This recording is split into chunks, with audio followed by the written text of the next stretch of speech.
Bonjour, alors aujourd'hui je vais vous parler de votre plus gros blocage dans le développement personnel.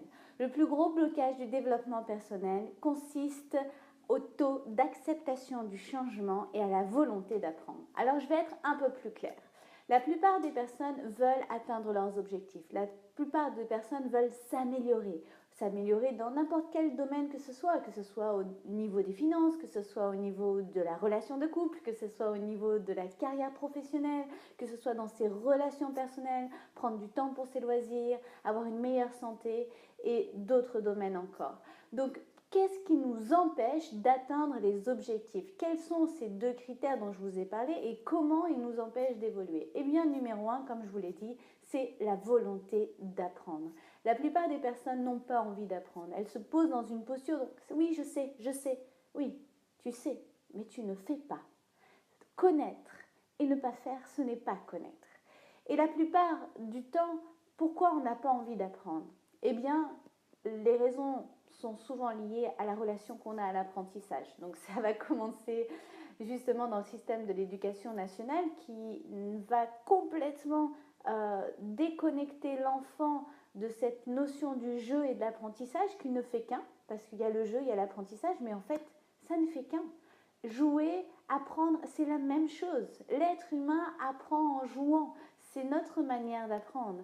On aime apprendre et c'est un plaisir à la base d'apprendre. Et toutes les contraintes qu'on est venu poser autour de ça ont coupé beaucoup de personnes de la volonté d'apprendre et de l'envie et du plaisir d'apprendre. Donc la première des choses, c'est de vous poser la question où vous en êtes par rapport à l'apprentissage, de libérer toutes les blessures de rejet par rapport à l'apprentissage qu'on a pu avoir que ce soit au collège, au lycée, à la fac, la blessure de trahison aussi.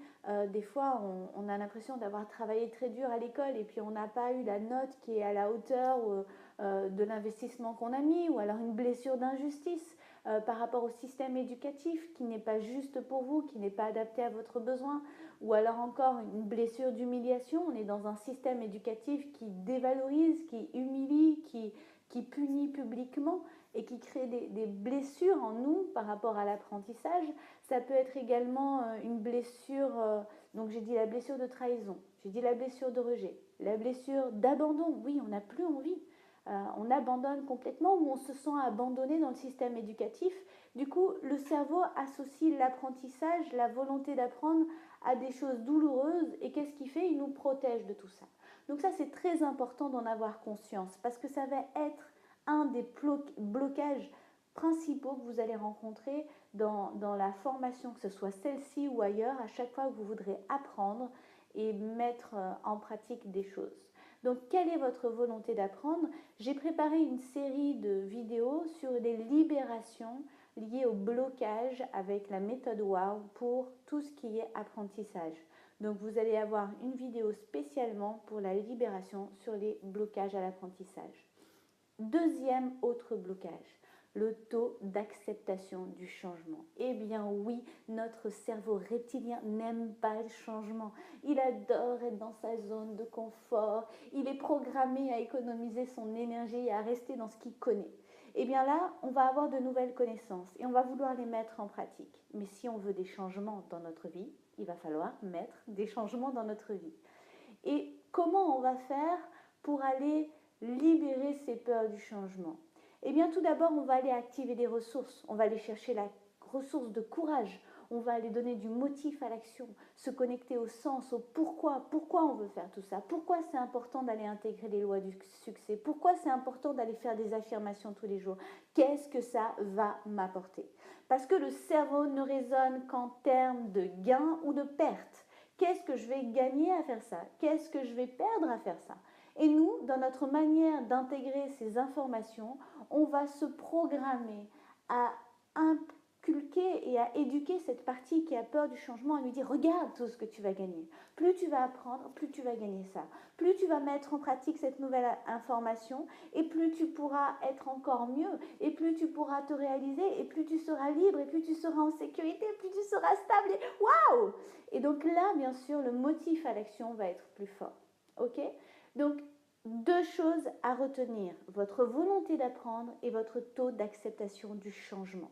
Là, tout de suite, prenez un papier, un crayon et évaluez où vous en êtes, très honnêtement. Sur une échelle de 1 à 10, à combien vous êtes sur votre taux d'acceptation du changement. Et pareil, pour la volonté d'apprendre, sur une échelle de 1 à 10, à combien vous en êtes sur votre volonté d'apprendre. Ok? Donc, si vous êtes à 0 en termes de volonté d'apprendre et à 10 en taux d'acceptation du changement, ou l'inverse, 10 fois 0, ça fait 0. Donc le but, ça va être d'augmenter petit à petit. Il n'y a pas de jugement à avoir, c'est ok. Plus on est honnête, plus on regarde la réalité telle qu'elle est, et plus on va pouvoir la transformer. D'accord? Je reviendrai beaucoup sur ce sujet-là. Mon but est vraiment de vous aider à mettre en place ces lois du succès, peu importe le temps. Le plus important, c'est de faire les bonnes actions régulièrement, suffisamment longtemps, jusqu'à ce que ça s'imprègne dans nos neurones et que ça devienne une réalité dans votre quotidien. Je vous dis à tout à l'heure pour la prochaine vidéo.